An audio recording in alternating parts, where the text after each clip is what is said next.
comments need to be sensitized because they come from utter lack of knowledge and also fear, because they've never made an attempt to understand. One, if they are so, when they talk about, queer parents bringing up a child, there's this fear that they keep underlining that maybe the child will also turn out queer. That one, it comes from a space where you look down upon queer people, that if a child is born queer, you start discriminating and shaming the person right Yeah. from birth. So one needs to understand that queer people are like heterosexual people, flawed, good, bad. We are a mix of everything. Sure. And when any child is adopted, be it by heterosexual or homosexual couples, there has to be counseling, there has to be monitoring for the Hmm. child's safety, and that goes for everybody. Let's also now bring in our legal correspondent Ananya to try and understand what really happened at the court today and what can we expect once the hearing resumes. Ananya, give us viewers a sense of the kind of arguments that were made today and what we can expect when the hearing resumes. Well, the hearing would resume tomorrow when the Constitution Bench actually resits for this particular matter. And remember that the central government has preliminarily raised objection and said that all the states needs to be heard in this particular matter because prominently, or this is a matter of socio-economic importance, and all of these states needs to be heard because there are a lot of changes to the law if, that would be required, even if, and in fact, the Chief Justice of India too said that we will restrict the arguments in the first place to the Special Marriage Act, because if we go into the Hindu Marriage Act or other personal laws, then there would be a lot of changes and a lot of contours that need to be looked into. In fact, senior advocate Kapil Sibal, who was appearing for the Jamiat-e-Ulema Hind, also stated that, very, very clearly that though he recognizes that homosexual couples have a clear right to live together, but then granting a legal recognition would have larger ramifications because then the laws for divorce would have to be decided under the civil laws. It has to be decided as to who is a man and who is a woman. And also under the criminal law, similar consequences would arise. While the petitioners have clearly argued that they have a clear and equal right as with the heterosexuals, and clearly they also need to be given out this sense of dignity. And in fact, Mr. Rohatgi also argued that we cannot wait for the parliament because until then we would be dead. It was a rhetorical statement that he had given, but Okay. definitely this is something that the petitioners are constantly arguing, that they need Sure. a constant and equal right to get married and have a legal marriage in their case. Okay, Ananya, we leave the conversation there. The hearing will resume tomorrow, as Ananya is pointing out. We'll keep tracking those developments. Shifting our focus then, the Bihar government's move to designate the third gender as a separate caste in the ongoing caste survey has now triggered protests from the community. The community has described the move as a criminal act, alleging that this is discriminatory, arbitrary, and would impact benefits of the government welfare schemes. Surprisingly, the caste code for the third gender has been numerically allotted as 22, as it has been done for 214 other castes. It shows it's just another example of how the transgender community still faces stigma. They have to often fight for their fundamental rights. One of the big criticism also is how can a transgender be identified as a caste? And thus CNN News 18 spoke to a number of people from the trans community who are currently enraged with this decision. And it is a very wrong thing. Um, Actually, I'm a trans woman. I recognize myself on trans women. Trans gender is a journey, and a transgender word is a umbrella word, and a transgender is not a caste. एक gender एक cast नहीं हो सकती है। तो मैं बिहार सरकार से एक बात पूछना चाहूंगी, क्या आपकी जेंडर आपकी कास्ट है? क्या रह रहे भारत में, बिहार में जितने लोग रह रहे, क्या उनकी जात उनकी कास्ट है? क्या किसी औरत की पहचान उसकी कास्ट है या उसकी जेंडर है? बहुत हम लोग का ये सोचना है कि ये तो बिल्कुल गलत है, क्योंकि हम लोग का एक जेंडर है तो जात तो हो नहीं सकता। I cannot say that the whole process is the wrong. It's a political agenda or something. I don't know what they are doing, but it is the wrong that transgender person is not the caste. Internationally recognized W path guidelines and Yog Karta principle says that the transgender is the gender identity, not the caste identity. In the all over world, you can't imagine one is state government recognizing a gender identity as a caste. It's the vast discrimination on the transgender. And shifting focus, the wait is finally over. Apple has opened its first store in India. The first store has opened in Mumbai, and there'll also be a second store that will open in Delhi on the 20th. The Apple Mumbai store is opened at BKC, is inspired by the iconic Kali Pili taxi art, whereas the Delhi store has taken inspiration from Delhi's many gates. But why is this really a big deal? The stores will let you have a touch and feel of its latest products. The Apple Store experience, you get to experience real working products with pre-loaded content.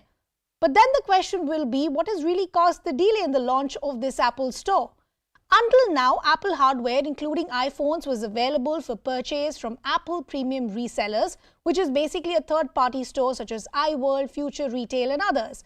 These stores had to acquire a license from Apple to sell devices.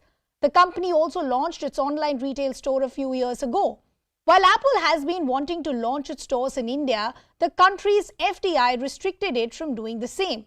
India allowed 100% FDI on single brand retail. However, there was a mandate that 30% of the sourcing should be done locally. The government of India relaxed this clause in 2018. The opening also indicates a clear intention as far as expansion and manufacturing for India is concerned. Apple has said that the new retail location marks a significant expansion in India that will offer great new ways to browse, discover and buy all these products for the consumers. Let's play out some ground reports. News 18's Debashish gets us the ground report from the newly inaugurated Apple Store.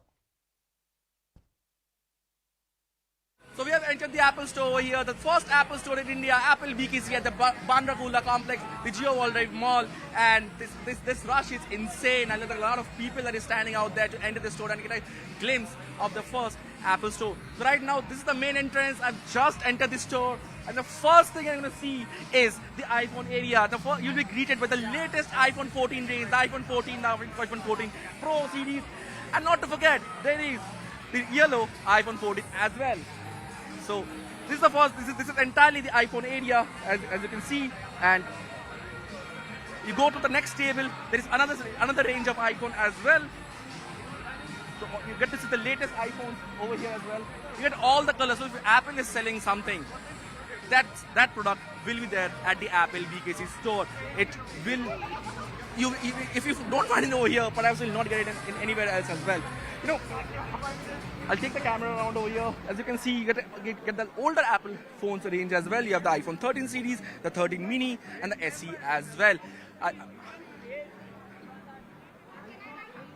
As you can see over here, all the color ranges are there, whichever you want. And there is another aspect I want to share over here about the Apple Store is that you see that some devices are slanted and some devices are straight. And there's a reason behind that. Everything Apple does, there is a concrete reason. It just doesn't do anything like that just because they want to do something. The reason this device is straight and this is slanted because according to the store lighting, they want the customer to get the best experience of the device. So basically, at this device, the angle, the tilt is basically adjusted as per the store lighting. So that when you walk in straight, you get the best experience. Like always with every Apple Store, the product is the hero.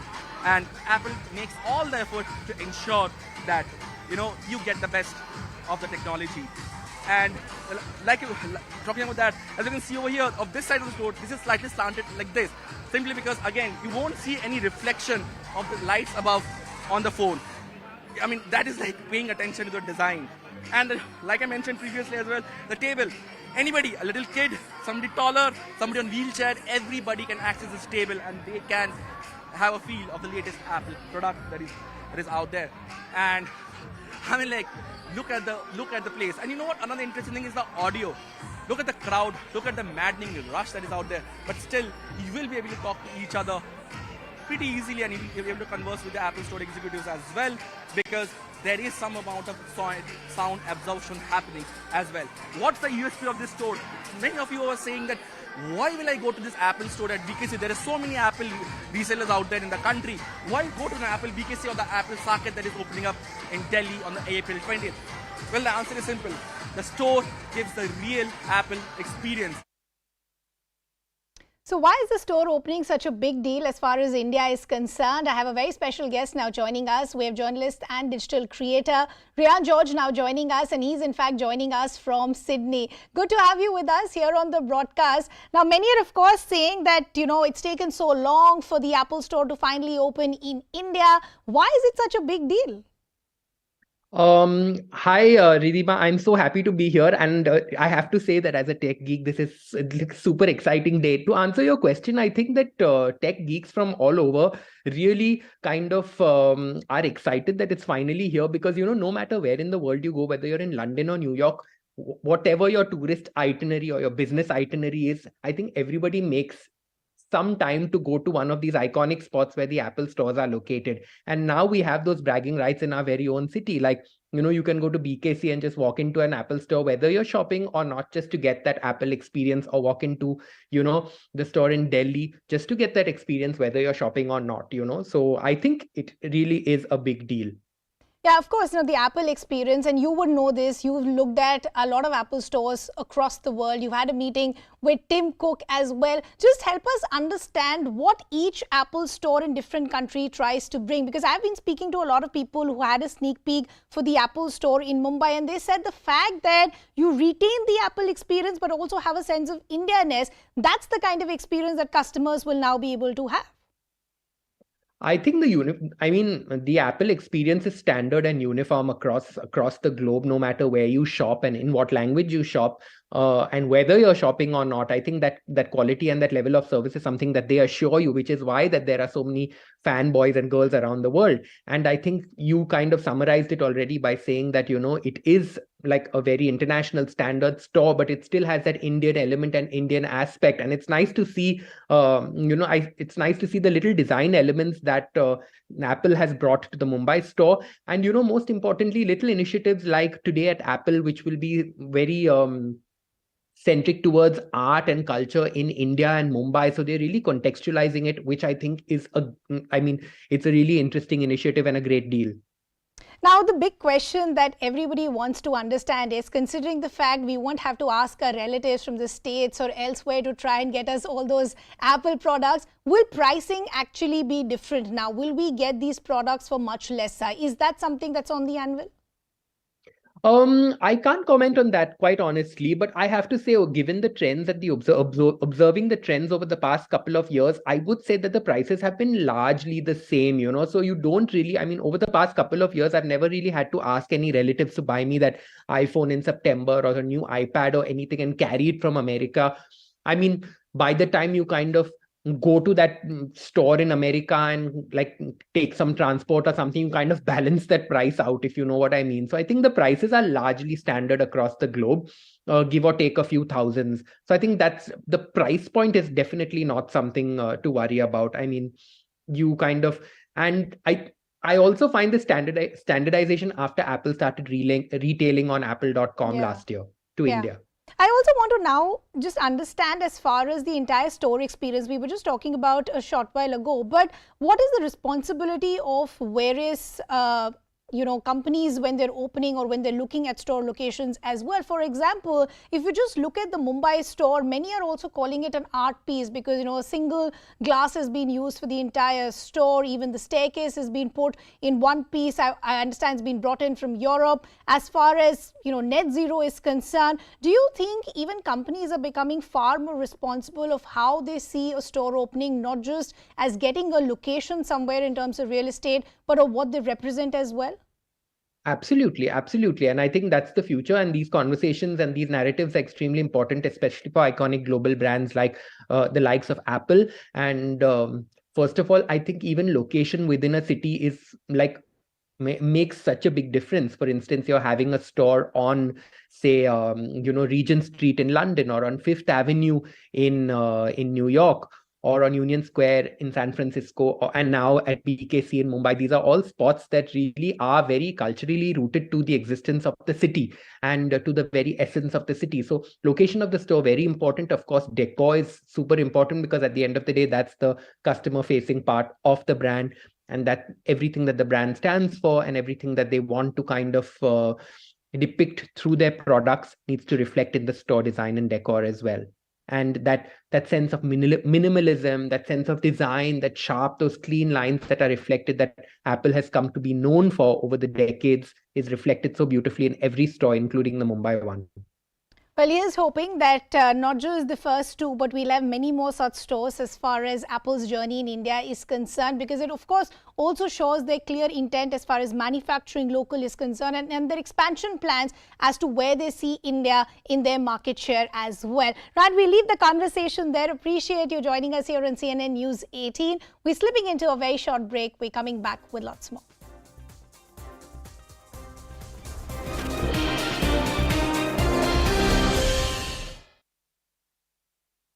When they were checking the overloading, they were critically injured, shifted to hospital, but fortunately their life is saved and they are back home. But the big question here is who is actually controlling this whole ground, because certainly the land mafias, the sand mafias are violating law and order situation in Bihar. Now in this particular case, 3 FIRs have been registered in which 44 persons are arrested. More raids are going on by the police officials, and the question still remains. The BJP is questioning the Nitish government that who actually is running this state. If not, this is Jungle Raj. And then they also ask that actually the land mafias, the sand mafias, as well as the liquor mafias are running the state. So the Nitish Kumar should resign as the CM of the state because he is not able to control the law and order situation of Bihar. A team of 3 mining officials, including a woman official, were brutally thrashed by sand mafia in Bihar, and this is in the Beta block of Patna district. Now, this incident took place when the team had gone for inspection as part of the drive to check illegal mining in the Beta area. The culprits started throwing stones at all of these officials when they reached near the Koilwar bridge. They also hurled abuses and assaulted the woman inspector, Amya Kumari, and she also sustained injuries. The other 2 officials, Kumar Gaurav and Syed Farheen, were beaten up as well. Following the incident, the police arrested 44 people as accused and seized 50 vehicles on the basis of an FIR that was registered. Now, the mastermind behind this incident is yet to be nabbed, and further probe is currently underway. However, this is a shocking state of affairs that talks about how the sand mafia is very much functional and going on to get on to these violent exercises in the state of Bihar. और एक जो beta में पड़ता है वहाँ पे DTO साहब, district mining officer, district जो माइनिंग इंस्पेक्टर है और लोकल पुलिस के द्वारा जो भी गाड़ी ओवरलोडिंग थी उस एक संयुक्त अभियान चलाया जा रहा था और उसमें जो भी ओवरलोडेड गाड़ी थी उसे पकड़ा जा रहा था और पकड़ करके जहाँ पे प्लेस है वहाँ पे रखने की व्यवस्था की जा रही है। इसी क्रम में जो है कुछ असामाजिक तत्व भीड़ बना करके जो भी ये लोग थे इनके खिलाफ जो है रोड़ेबाजी और जो है रड से और डंडे से जो प्रहार किया गया और जो है हिंसा की गई, जिस संबंध में बीटा में प्राथमिकी अंकित की जा रही है। अभी तक जो है कुल 44 लोगों को गिरफ्तार किया। बिहार में जब हम गुंडा राज कहते हैं तो लोगों को बेचैनी लगता है। जो अभी ये बेटा का आया है सोशल मीडिया पर जो चल रहा है, इससे बड़ा गुंडा राज क्या होगा। सैया भेल कोतवाल, अब डर काहे का। आज खनन विभाग के अंदर खनन पदाधिकारी को, खनन निरीक्षक को जिस तरह से उस महिला पदाधिकारी को पीटा जा रहा है, धिक्कार है सत्ता में बैठे लोगों को। मुख्यमंत्री और उप मुख्यमंत्री जी जरा देखिए किस तरह से बालू माफिया, दारू माफिया, जमीन माफिया बिहार को गुंडा राज में तब्दील कर रहा है। किसके बल पर कर रहा है? क्योंकि सत्ता में अपराधियों और भ्रष्टाचारियों की जमात बैठी है और उसको लगता है कि मेरा आका मुझको संरक्षण करेगा। We are on ground zero on Koilwar Bridge in Bihta, and yesterday an incident took place which shook the country, where the people from Pare village as well as sand mafias, truck drivers, they brutally attacked the mining officers who went there to check overloading of the sand. Now the villagers as well as the truck drivers, they brutally thrashed and dragged the woman officer Amya Kumari as well as Syed Farheen when they were checking the overloading.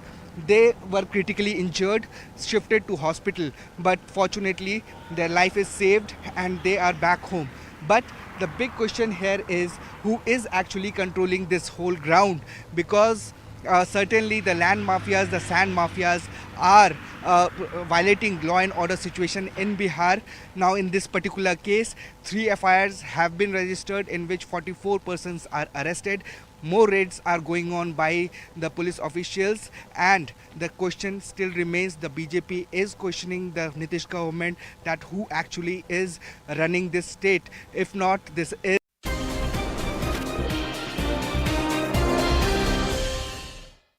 Welcome back. Thanks a lot for staying with us. Some breaking developments now coming in.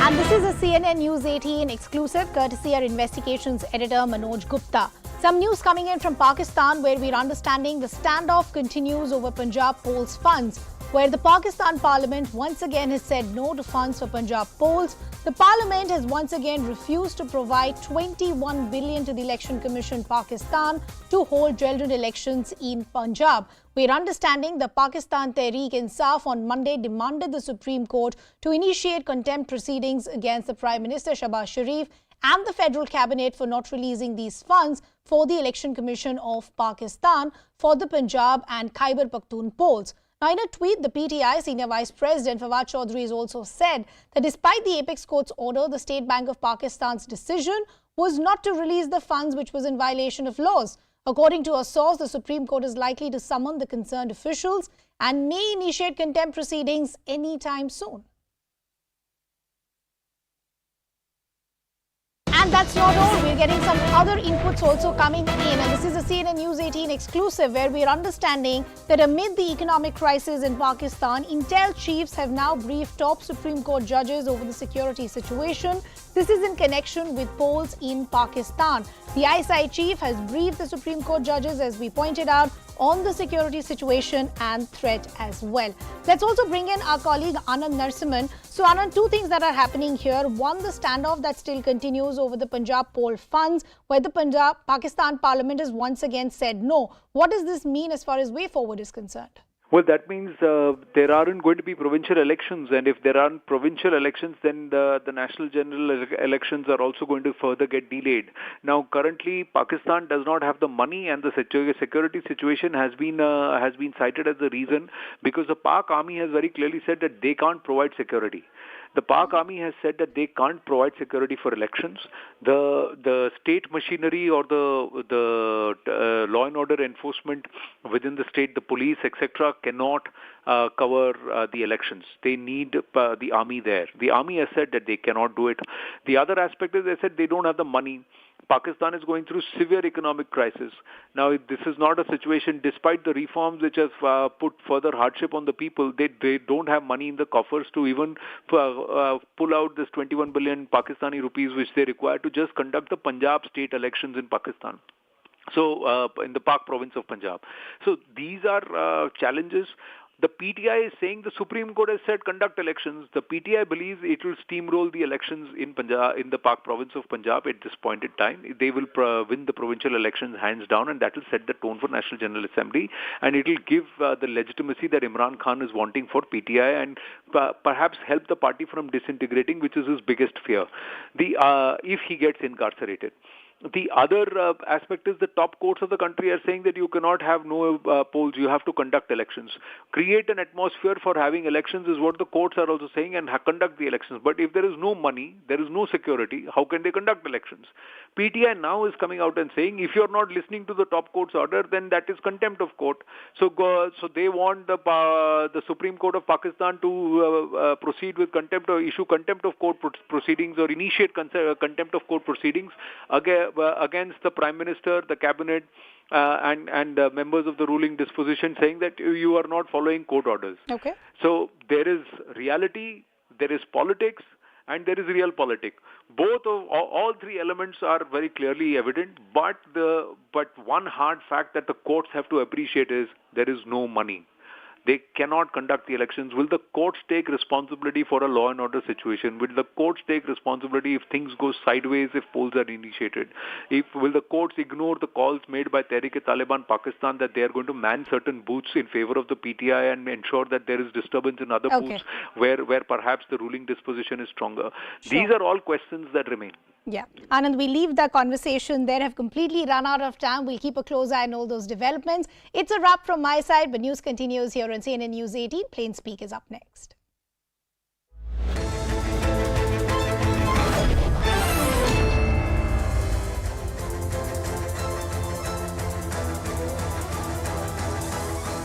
Welcome everyone. Thanks a lot for staying with us. You're watching Plain Speak with me, Shivani Gupta. Mystery over Atiq Ahmed's killers persists.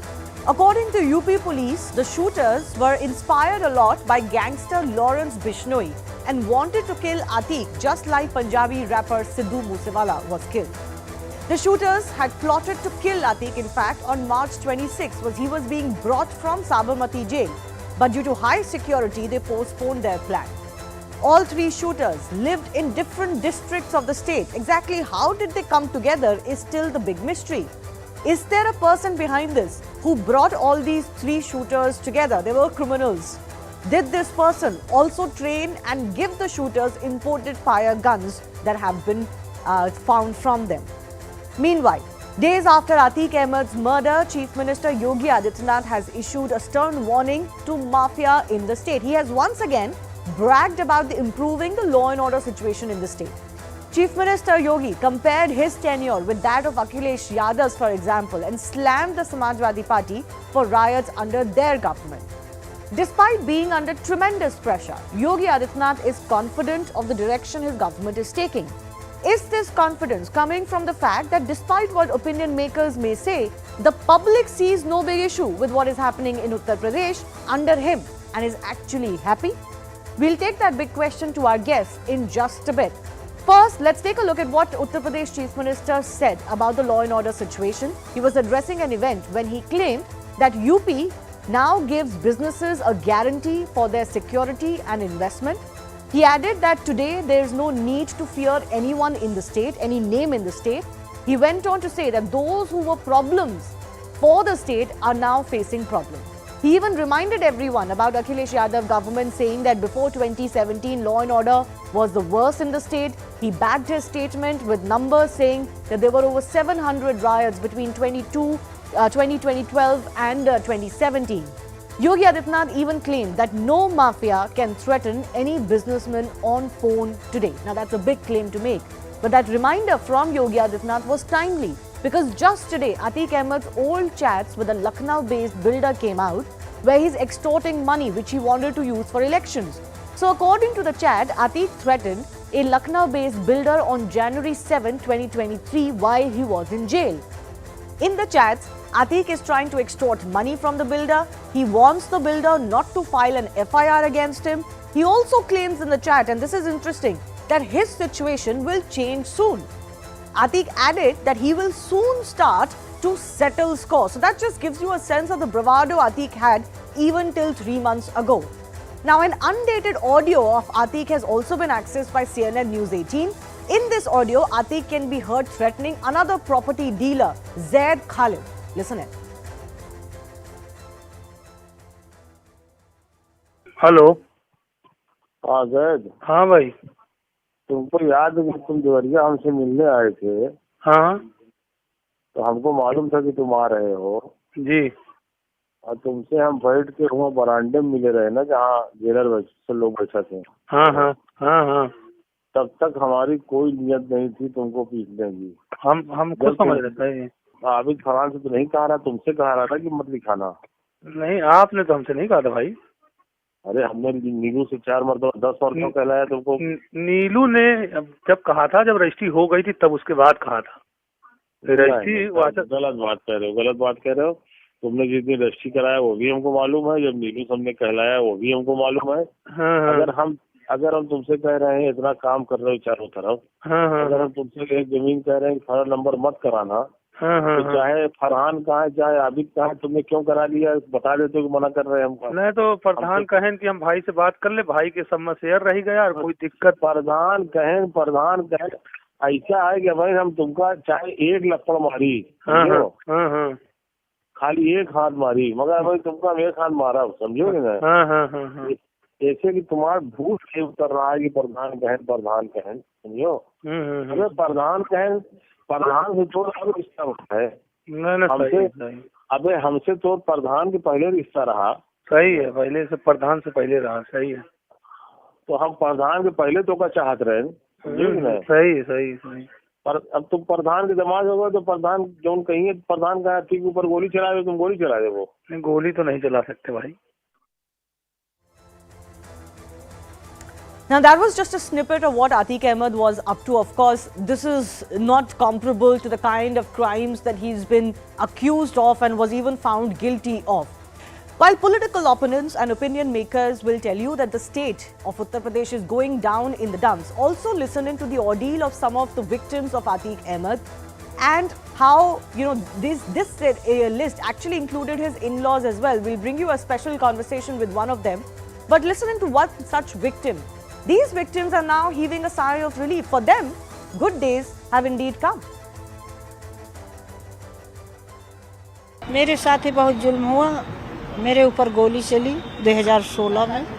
मेरी 12.5 बीघा जमीन ले गई। मेरे लगी, मेरे बेटे के ऊपर गोली चली।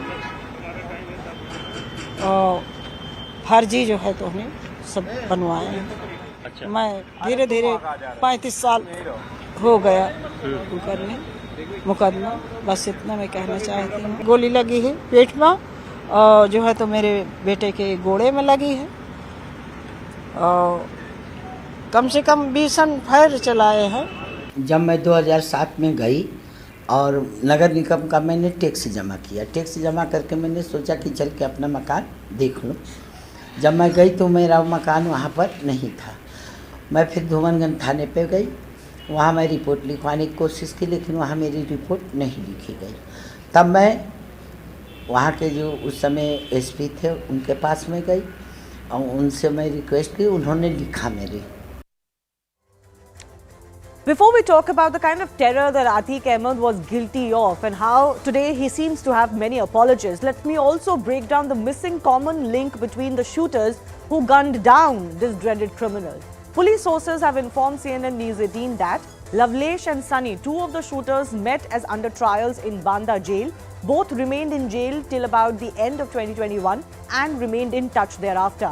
Both later came to Prayagraj, did odd jobs. But there is still no clarity how Arun Maurya, the 3rd shooter, met these 2 and why he came to Prayagraj to begin with.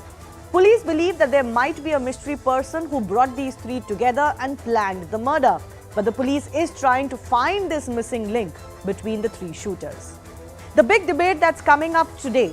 Yogi Adityanath has issued a stern message despite being under pressure, despite an embarrassment for his government with the killing of Atiq and brother Ashraf. Is he once again putting the mafia on notice, and is that the real reality of Uttar Pradesh?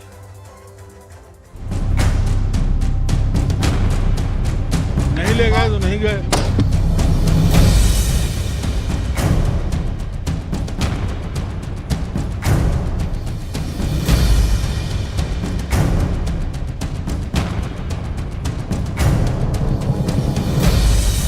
एक लपड़ मारी, खाली 1 हाथ मारी, मगर भाई तुमका 1 हाथ मारा, समझोगे ना?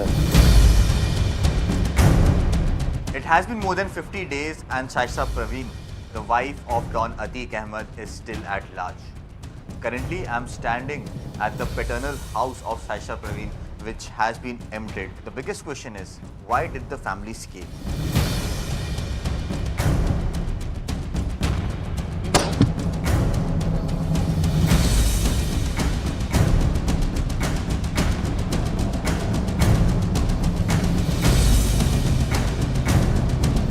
उत्तर प्रदेश 2017 के पहले दो बातों के लिए, यानी उत्तर प्रदेश की कानून व्यवस्था तो बदतर थी ही, दंगों के रूप में कुख्यात था। आज मित्रों, उत्तर प्रदेश में किसी जनपद के नाम से डरने की आवश्यकता है।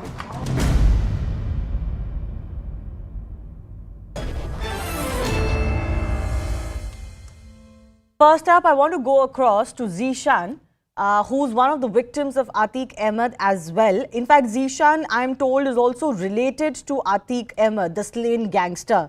Zishan, हमसे बात करने के लिए बहुत-बहुत धन्यवाद। पहले तो आप हमारे ऑडियंसेस के लिए बता दीजिए कि आपका एग्जैक्टली रिलेशनशिप क्या था Atiq Ahmed के साथ? जी जी, जो अतीक अहमद की साली थी, उनकी मेरे बड़े भाई से शादी हुई है, जो रिश्ते में सगे साड़ू लगते हैं। अच्छा, तो अब आप बताना चाहेंगे कि एग्जैक्टली आपके खिलाफ आतिक और उनकी गैंग ने क्या काम किया, आपको कैसे प्रताड़ित किया? ऐसा है कि मैम 2016-17 से जब मैं व्यापार करना स्टार्ट किया मैंने रियल एस्टेट का, तभी से अतीक अहमद का कॉल आने लगा कि ऐसा है कि जाके घर पे मुलाकात कर लो और काम कर रहे हो आके मिल लो। तो जब इसका फ़ोन आने लगा तो मैंने कहा ये तो बड़ी मुसीबत वाली बात है। मैंने अपने घर में बताया, मेरे घर घबरा गए कि या तो यहाँ का, मेरे घर वाले कहें या तो यहाँ काम करना, इसको पैसे देने पड़ेंगे और नहीं तो पीछा छोड़ेगा नहीं, या तो ये मार देगा और या तो इसको अपनी ज़मीनें लिखनी पड़ेगी और नहीं तो अपनी सुकून से रहने नहीं देगा। इस तरीके की बात हुई तो मैंने अपना नंबर चेंज कर दिया, मोबाइल बंद कर दिया। मैं फिर लखनऊ कुछ दिन रहा, मैं कानपुर रहा, आता जाता रहा। तो इसका एक गुर्गा है आसाद कालिया, मतलब वो एक टीम, जैसे अतीक अहमद एक टीम बना देता था 20-25 लोगों की, तो उसमें आसाद कालिया को उसने मेरे पीछे लगा दिया। मैं जैसे ही घर आता इसको पता चल जाता, मैं जैसे ही घर से निकलता ये मुझे अटैक करने लगता, मुझे रोकने लगता, मेरे घर पीटा चला देता, एक टॉर्चर करना ताकि मैं किसी तरह मिल लूँ और उनके साथ काम करने लगूँ, उनको पैसे देने लगूँ।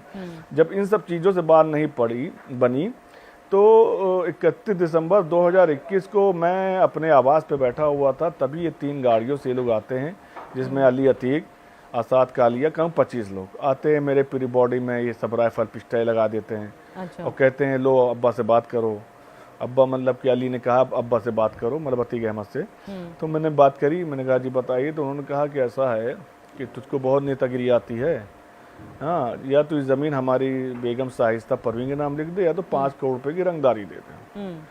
तो मैंने सोचा कि मैं ना कहता हूँ तो मेरे सब कनपट्टी से लेकर ऊपर से नीचे पिस्टल राइफल लगी मार देगा, और अगर मैं कुछ क्या नाम है ना कर देने के लिए बोल देता हूँ कि ठीक है मैं दूंगा, तो फिर मेरा सब कुछ ले लेगा ये। जब मैं सब सोच ही रहा था, मैंने काफ़ी देर तक नहीं बोला तो उधर से आवाज़ आती तुझे सुनाई नहीं दे रहा है क्या। जब फिर मैंने जवाब नहीं दिया तब ये कहता है अली से कि अबे मार के ख़त्म करो, कोई ऐसे नहीं मानेंगे। अच्छा। बुरी तरीके से मारा, जिसकी वीडियो भी लोगों ने बनाई थी, मेरे पास है वो सब वीडियो भी। ये वीडियो हम चला रहे हैं। उसके बाद मेरे कजिन का जबड़ा टूट गया, मेरे भांजे भतीजे के सीने में पसली टूट गई। फिर उसके बाद मैं किसी तरह जान बचा के भाग के गया, मेरे ऊपर गोलियां चल रही थी, करीब थाने गया भाग के, मैं वहाँ से फोर्स लेके आया तो पुलिस फोर्स ने अपने आंखों से देखा वो नज़ारा, गोलियां चल रही हैं, बम चल रहे हैं। जब उन लोगों ने देखा कि पुलिस फोर्स आ रही है तभी वो लोग भागने लगते हैं, इधर अफरा तफरी मच जाती है। तो मौके से अली अतीक आसाद कालिया मेन लोग तो भाग ही जाते हैं, लेकिन मौके से एक सैब माया है जो सबसे खास अली का गुर्गा है और गैंगस्टर भी है, कई मुकदमे उसके ऊपर है, एक फहद है, मौके से पकड़ जाते हैं। उनके पास एक पिस्टल बरामद हुई। अच्छा, इसके साथ साथ वो लोग मशीन, जिसे भी मशीन ला के मेरा घर भी मेरे सामने ढाया जा रहा था, मेरी बाउंड्री गिराई जा रही थी। मतलब इस तरह नज़ारा था कि मैं सोच लेता हूँ तो मेरे रूह कांप जाती है कि किस तरीके से हम लोग पीड़ित करे गए। नहीं तो वो विजुअल, जो है वो विजुअल हम उसमें कार्रवाई जी वो विजुअल हम चला रहे हैं। आपके घर पे ये अटैक हुआ है जो आप बता रहे हैं कि आपका घर गिराया भी जा रहा है। मैं आपसे ये पूछना चाहती हूँ कि बहुत सारे लोग आजकल ये बोल रहे हैं कि अतीक अहमद को उनके धर्म की वजह से मार दिया गया, वो मुसलमान है इसलिए उनको मार दिया गया, वैसे वो मुसलमानों के मसीहा थे। अब आप तो उनके परिवार के ही हैं, रिश्तेदार हैं, आप खुद मुसलमान हैं, आप क्या सोचते हैं इन सब चीजों के बारे में? नहीं नहीं, देखिए मुसलमानों का मसीहा उसिया कोई नहीं था, इसके लिए मैं साफ बोल देता हूँ।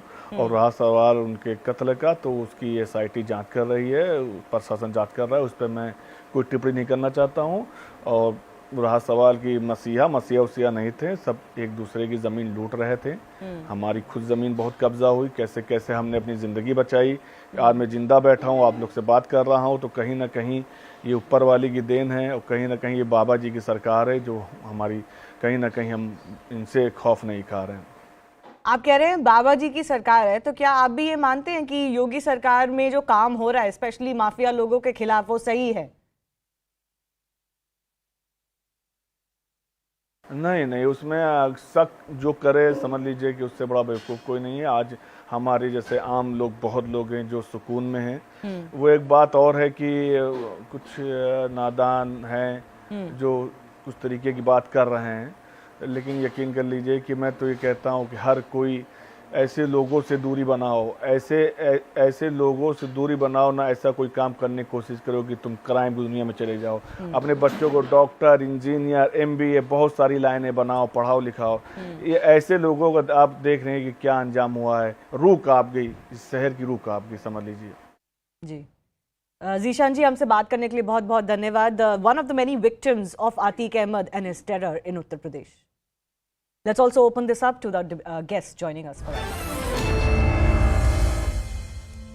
With me are Dr. Kaushal K. Mishra, BJP spokesperson, Pradeep Bhati, Samajwadi Party spokesperson, Rohit Jhakar is from the RLD, Nirmal Kaur is ex-Jharkhand DGP and former IPS officer.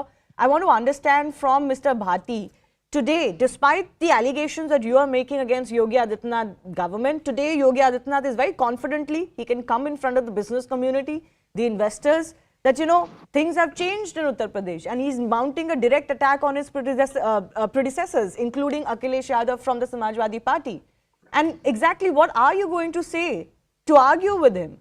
You look at the victims of Atik Ahmed, they're very happy. They were terrorized earlier, they're not terrorized today. The public sees the difference.